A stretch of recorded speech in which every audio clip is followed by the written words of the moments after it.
Добрый день, уважаемые дамы и господа, с вами снова автосалон Кирилла Сухина, и мы бы хотели сегодня вам презентовать еще одну интересную модель корейского производства. Перед вами автомобиль Kia Bongo 3. Для тех, кто не очень разбирается в автомобилях и в частности в именно корейских моделях Kia, могу рассказать, что это модификация не просто Kia Bongo на 1 тонну. Это усиленная машина, грузоподъемность которой порядка 800 тонн, 2 тонн. Самое что интересно, эта машина при этом в Б-категории и по ПТСу 995 килограмм, что опять же не приведет к тому, что вы будете испытывать неудобства с въездом в центр Москвы. Автомобиль довольно интересный. Поставляется к нам в Россию из Кореи в полнокомплектном виде. Корейское шасси, корейский фургон и корейское холодильное оборудование. Так как наша основная специализация это рефрижераторные машины, в данном случае как раз мы бы вам хотели предоставить именно рефрижераторный автомобиль. При всем при этом у него комплектация довольно богатая изначально, с опциями, установленными от завода-изготовителя. Я предлагаю вам посмотреть поближе эту машину и изучить ее. Шасси грузоподъемностью 2 тонны, очень вместительный кузов, сделанный из монолитных клеенных сэндвич-панелей. Размер этого фургона вмещает в себя 5 европалет. Алюминиевое обрамление снаружи, флакированная сталь. Снаружи используются задние двускатные колеса и бак размером в 60 литров.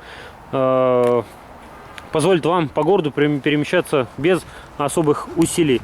В данном случае автомобиль изначально с завода был оснащен системой задних парктроников. Вы прекрасно можете видеть датчики здесь на задней рамке. Корейский фургон сделан довольно добротно. Толщина панели 80 мм, вкупе с мощным холодильным оборудованием позволяет вам перевозить продукты глубокой заморозки без каких-либо проблем. Сочетается это все вместе с кондиционером в салон, что добавляет вам особого комфорта в перемещении по городу в Москве. Довольно необычная конструкция пола, профилированная хромированная сталь. В наших российских условиях, конечно, этот выбор не совсем корректен, потому что от интенсивной эксплуатации и погрузки палетами пол быстро царапается и ржавеет.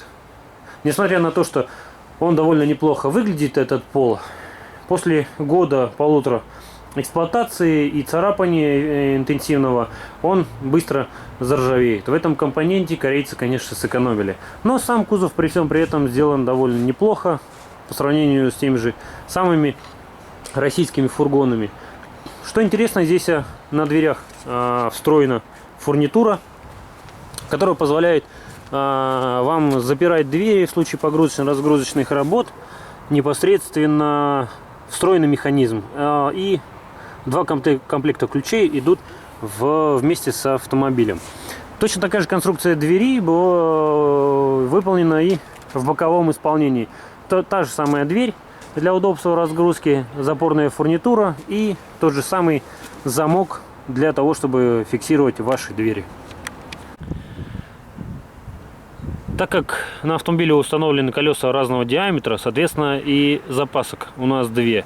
Задние колеса типа размера 5,5 R13, соответственно запасное колесо находится под задней частью рамы автомобиля около инструментального ящика. Передние колеса 16 радиуса, соответственно запаска выполнена сбоку автомобиля и прикреплена непосредственно к фургону. Пару слов хотелось бы сказать о самой кабине. Здесь довольно неплохая комплектация, установленная именно с завода. Зеркала с электрорегулировками. Пару слов хотелось бы сказать о комплектации самой кабины. Здесь довольно богатая комплектация, так как изначально было с завода установлено большое количество опций. Электрорегулировка стекол, центральный замок, который открывается здесь с кнопки, электрические зеркала с возможностью регулировки и обогрева, мультифункциональное рулевое колесо, которое позволяет вам управлять вашей системой, аудиосистемой и, соответственно, различными опциями. В данном случае здесь отдельно включается боковые зеркала. Также предоставляется возможность их складывания, обогрев руля, обогрев сидений, магнитола размером с 2.1 с функцией проигрывания дисков в обычном формате, в формате MP3, а также с функцией Bluetooth, что немаловажно в наших условиях. В рамках современного развития предусмотрены также выходы под iPad, USB и также AUX. В данном случае отдельно был вынесен пульт управления холодильной установкой, так как в штатное место он не встает и занимает это штатное место непосредственно магнитола. Кабина стандартная, трехместная, с возможностью складывания центрального сидения и превращения его в подлокотник. Сиденье водителя тоже сделано из кожи и, соответственно, предлагает вам возможность регулирования поясничного подпора вот этой кнопкой. Очень интересная машина, очень интересная модель. Рекомендую всем обратить на нее внимание за ее небольшие деньги. Очень хотелось бы вам визуально показать, как эти автомобили отличаются. Несмотря на то, что кабина полностью идентична, это два разных автомобиля.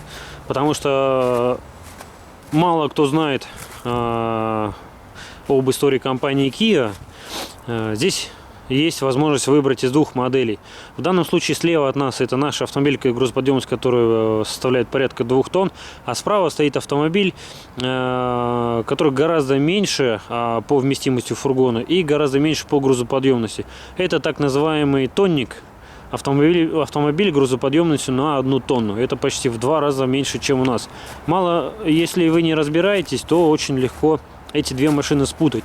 Есть два явных признака, по которому отличаются эти автомобили. Это передние колеса. На машине грузоподъемностью 2 тонны эти колеса 16 радиуса. На машине грузоподъемностью 1 тонна эти колеса, как правило, 14 очень редко или 15 радиуса. То же самое и с задними колесами. Они совсем малы. 12 или иногда 13 радиуса задние и, соответственно, 5,5 R13 гораздо больше колеса установлены на нашей 2-тонной машине. Соответственно, и по размеру кузова. У машины меньшей грузоподъемности кузов на 4 европалета, а иногда на 3. А в нашем случае, в большинстве случаев, идет исполнение с фургоном на 5 европалет. Будьте внимательны и умейте различать эти автомобили. Если посмотреть на автомобили сбоку, то визуально вот таким образом они представляются. Я думаю, вы видите, что автомобиль справа немного больше, чем автомобиль слева. Это вот как раз и есть та минимальная разница, которая не всем известна и которую всегда зачастую люди путают, потому что не разбираются в особенностях этих автомобилей.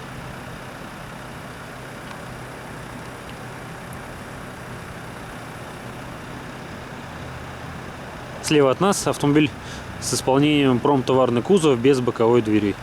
У нас автомобиль рефрижератор, соответственно, с боковой дверью. Представленный наш автомобиль в дополнение имеет блокировку заднего дифференциала. Вы можете это видеть в действии.